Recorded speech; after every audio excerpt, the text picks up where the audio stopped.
નમસ્કાર બાળ દોસ્તો, હું કનુસગર ચેનલમાં તમારા બધાનું સ્વાગત છે.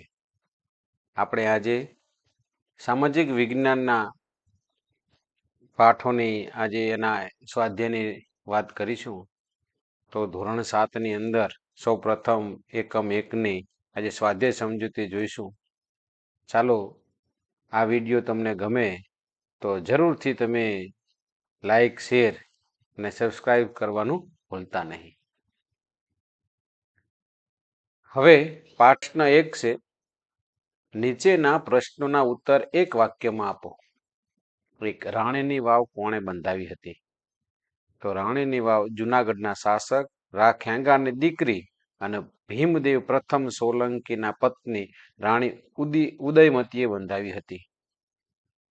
ચૌહાણ વંશના શાસકો આરંભમાં ક્યાં શાસન કરતા હતા?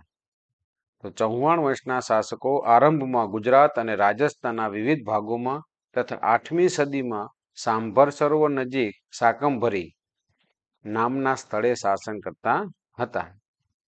3, અણહિલવાડ પાટણની સ્થાપના કોણે કરી હતી? અણહિલવાડ પાટણની સ્થાપના વનરાજ ચાવડાએ ઈસવીસન 756માં કરી હતી. 4, વાઘેલા વંશનો છેલ્લો શાસક કોણ હતો? વાઘેલા વંશનો છેલ્લો શાસક કર્ણદેવ વાઘેલા હતો. પ્રશ્ન 2, એનો ટૂંક નોંધ લખો. રાજપૂતોના ગુણો. તો અહીં તમે જોઈ શકો છો તેમ કે ઇતિહાસમાં જોઈએ તો રાજપૂતો તેમની વીરતા અને સાહસ માટે જાણીતા હતા. ખૂબ જ બહાદુર હોવાની સાથે એ પોતાના વચન ઉપર ટેકેલા હતા. આપેલા વચનને પાળવા માટે પોતાના પ્રાણની પણ પરવા કર્યા વિના એને ટકી રહેતા. યુદ્ધના મેદાનમાં ગયા પછી ક્યારેય પીઠ બતાવીને દોડતા નહીં, એના માટે મૃત્યુને પણ પસંદ કરતા. ગૌ બ્રાહ્મણ પ્રતિપાલક હતા.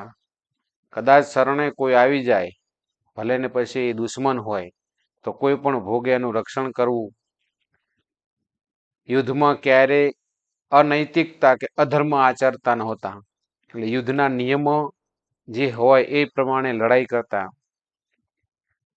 રાજપૂતોની સાથે સાથે એમની રાજપૂતાણીઓ પણ એક વીરત્વ માટે વિખ્યાત છે.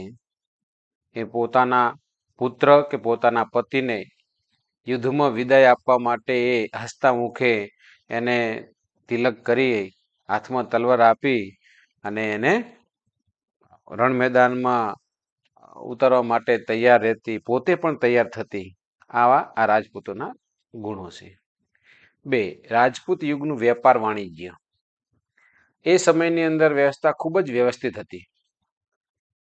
દરેક ઉપર દેખરેખ રાખવામાં આવતી. એના અલગ અલગ વિભાગોની રચના કરવામાં આવી હતી. ખાસ કરીને વિદેશ વેપાર પરની જકાત ઉઘરાવવાનું, ચીજ વસ્તુઓની કિંમત નક્કી કરવાનું અને રાજ્ય માટે ઉપયોગી વસ્તુઓ મંગાવવાનું કાર્ય કરતા હતા. એ સમયે રાજ્યની આવકનો મુખ્ય સ્ત્રોત છે ને એ જમીન ઉપરનો કર હતો, વેરો જેને આપણે કહીએ તે. જે ઉપજનો 6ઠ્ઠો ભાગ રહેતો, જે ઉત્પાદન થાય એમાં 6ઠ્ઠો ભાગ એ રાજને આપવામાં આવતો, એને ભાગ તરીકે ઓળખવામાં આવતો. આ સિવાય બંદરો, નાકા અને સિંચાઈ પર પણ કર ઉઘરાવવામાં આવતા. દરિયાઈ વેપાર માટે ગુજરાતના બંદરો ખૂબ જ જાણીતા હતા, જેમાં સ્તંભ તીર્થ જેને આજે આપણે ખંભાત કહીએ છીએ, ભૃગુ કચ્છ જેને આપણે આજે ભરૂચ કહીએ છીએ, ત્યારે એ બંદરોનો ત્યાં સમાવેશ થતો હતો. અને આ બંદરો દ્વારા દરિયાપારના દેશો સાથે મોટા પાયે વેપાર થતો હોવાથી આર્થિક રીતે પણ રાજપૂત યુગ સમૃદ્ધ આપણને જોવા મળતો હતો. પ્રશ્ન 2, એનો નીચેના પ્રશ્નના ઉત્તર આપો. 1, ઉત્તર ભારતના કોઈ પણ 3 મુખ્ય રાજવંશોના નામ જણાવો. ઉત્તર ભારતના મુખ્ય રાજવંશોમાં ગઢવાલ વંશ, ચંદેલ વંશ અને પરમાર વંશનો સમાવેશ થાય છે. આ ઉપરાંત ચૌહાણ વંશ અને સોલંકી વંશ પણ ગણી શકાય. દક્ષિણ ભારતના કોઈ પણ 3 મુખ્ય રાજવંશોના નામ જણાવો. દક્ષિણ ભારતના મુખ્ય રાજવંશોમાં ચાલુક્ય વંશ, રાષ્ટ્રકૂટ વંશ અને પલ્લવ વંશનો સમાવેશ થાય છે. આ ઉપરાંત તમે ચોલ વંશ, પાંડ્ય વંશ પણ ગણી શકો.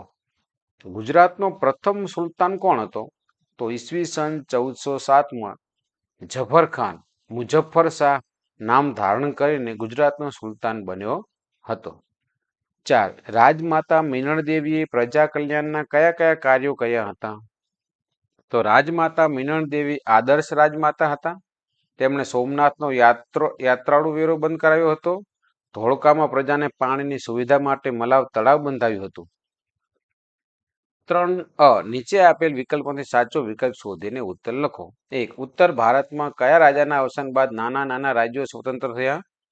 તો હર્ષવર્ધનના. 2. બુંદેલખંડનું રાજ્ય પાછળથી કયા નામે ઓળખાયું હતું? જેજાક ભોગતે.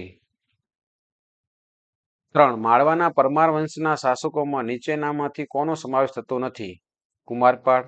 8મી સદીમાં બંગાળમાં કયા વંશનું શાસન હતું? પાલ્લવ વંશનું.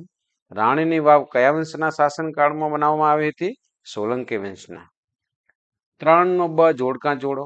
તો આપણે તમારી સામે છે એ આપણે જોડકા જોડી લીધેલા છે. સેન વંશ તો વિજયસેન પ્રથમ, સોલંકી વંશ તો કુમારપાળ, પાલ વંશનું ગોપાલ, રાષ્ટ્રકૂટ વંશનું ગોવિંદ ત્રીજો, પલ્લવ વંશનું નરસિંહ વર્મન બીજો.